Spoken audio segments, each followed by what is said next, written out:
Hi friends. I wanted to discuss sort of a tender, delicate topic today about grief and grieving.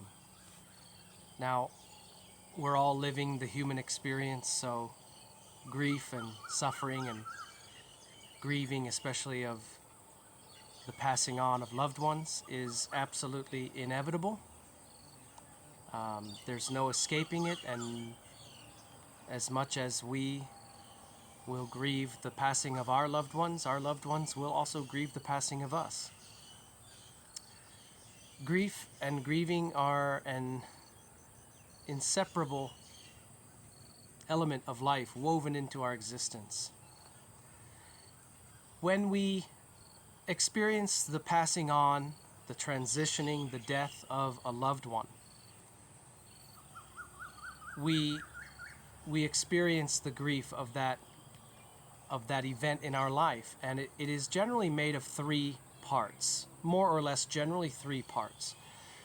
The first one is the emotional trauma, the shock and the jolt of having someone that you've been so used to having around with you in that form, in the way you know and recognize them now, for so much of your life, being suddenly gone. Sometimes very suddenly. Sometimes not so suddenly, but still, that emotional trauma is a reality when a loved one transitions on. The second part is the self-pity. Woe is me. Look what has happened to me. My loved one has died. Someone I was so fond of and cared so much for has passed on.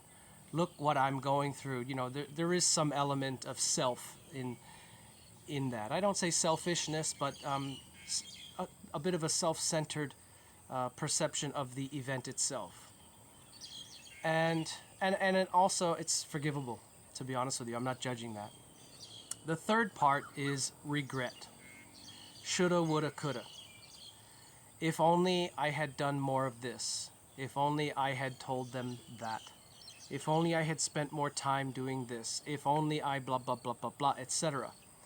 Now, I will say a lot of that is legitimate, because that grief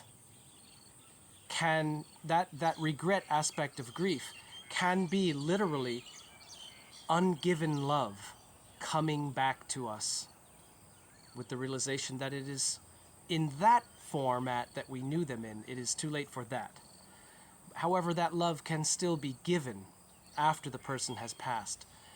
But I would say it is much better given while we are all still here in this form, even though I am not insinuating, and I do not believe that we end or cease to exist when we shed this mortal coil, as they say. Because you know, and you should be living at this point, that you are not the physical vessel that you occupy and locomote through the world with.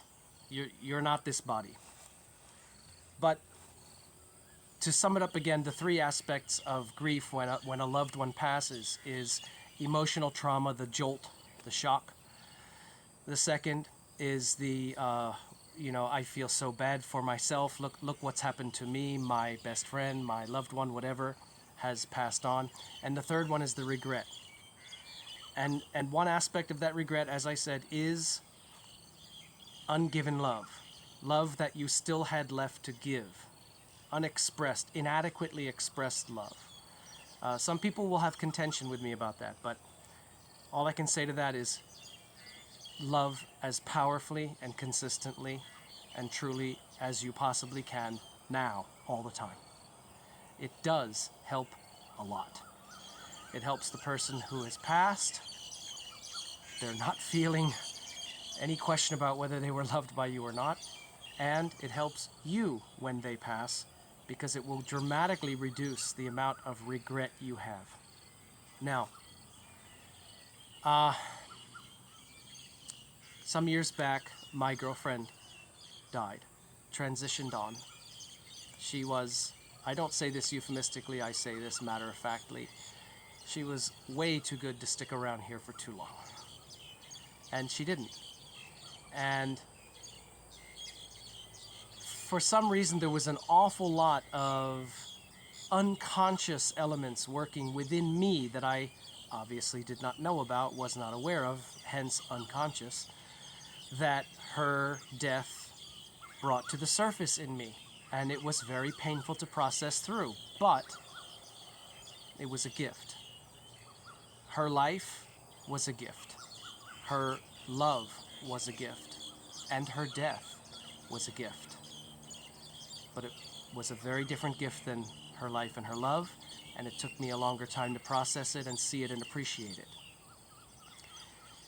One thing that I realized within the first couple of years after her death was that for some reason, as we say, perfect pictures or idealistic beliefs, I had been functioning and operating from the belief that in order to prove the vast extent to which I loved her, I was valiantly willing to take on any degree of suffering. And the more suffering I allowed myself to experience, the more that proved that I loved her. Well, I have to forgive myself for having been unaware of that while it was happening.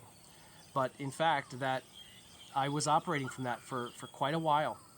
I couldn't love you more. I love you with all of my being. I love you to any degree of pain that it costs me to love you. And to some extent, look, I'll prove it. And my intention was absolutely pure and noble and foolish and ignorant. I just didn't know at that time in my life. And one day, and I believe this was a revelation that was directly inspired by her to me, it is not necessary for me to suffer to prove how much I love her. But again, until I had brought that into consciousness, or until that had arisen out of unconsciousness, it was the program that I was operating from. And it was debilitating. If at the death of a loved one we grieve beyond a reasonable point, to a point that is excessive and harmful and detrimental to us, believe it or not, it can also hurt the person who has died. It can affect them and hold them back and hold them down and distress them and keep them from having a peaceful transition to what is next for them. And this is something that a great Hawaiian kahuna that I'm blessed to know in Hawaii taught me when I was grieving beyond the point of despondency. And he told me, he said, do you realize that grieving to the extent that you're doing can hold her down, can hurt her, harm her? It is detrimental to her. I had never even thought of that. So remember to manage your grief, process your trauma, and as they say, your loss. I don't like that, but as they say, process your way through this the best you can, because how you are able to endure affects them. And of course, they only want you to be well. And of course, you only want them to be well. So it's a win-win that you process through and heal. Always loving as the key. I also heard a very beautiful quote from somewhere. I can usually not remember where I've heard quotes, but they stick. Don't lay flowers at my grave. Plant flowers with me now. So that is something that we can do that's a very good perspective on live now your love for everyone that you can, so that when they and we transition on to the next, there is as little of that regret and self-resentment and you're beating yourself up and all that, as little of that as possible, because when the healing kicks in, and it does, and it could take, it can never be, it can be quick, or it can be never fully healed for as long as you live. It's sort of up to you. To a large extent, it's up to you. But the first thing I think that fades away is the self-pity. Oh, look what's happened to me. Look what I have to endure now. That seems to be the first one to go. The second one is that emotional jolt, that trauma. It actually, you can't believe it in the beginning.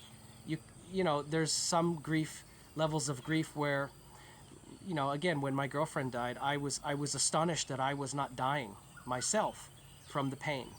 I couldn't believe that my heart kept beating.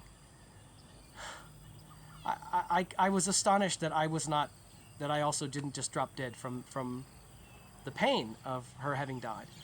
But that trauma, though it may take years and years and years, or a lot less, depends on how you process it, it will fade. But the one that I think is the hardest one, the one that if you don't get it, if you don't process it well, you can carry that for the rest of your life, and it can lead to manifesting as illnesses, manifesting as great pain within you. And a lot of times when we are deeply wounded within, we project onto others in a way that is hurtful to them. A lot of pain gets expressed as anger at those closest to us, who are usually those we love the most. Another quote that I heard from somewhere: we often bleed on people who did not cut us. So, you know, and as Ramana Maharshi said, and as Ram Dass paraphrased more or less, the greatest work you can do is to work on yourself. It's the greatest thing you could ever do for humanity, is to work on yourself. It's the greatest gift you could ever give, is to work on you. And the greatest gift anyone else could ever give to the world is to work on themselves. Just work on yourself. It's your lot, it's your charge, it's your duty, and not anymore. So when grieving, keep in mind that those three parts are the general composition of grief, and that they will fade, but that you can prevent the worst one, regret, now. And if it's too late, in some cases, maybe a very dear loved one has already passed on, and you are experiencing and relating very much to this regret portion of the grief that I'm talking about.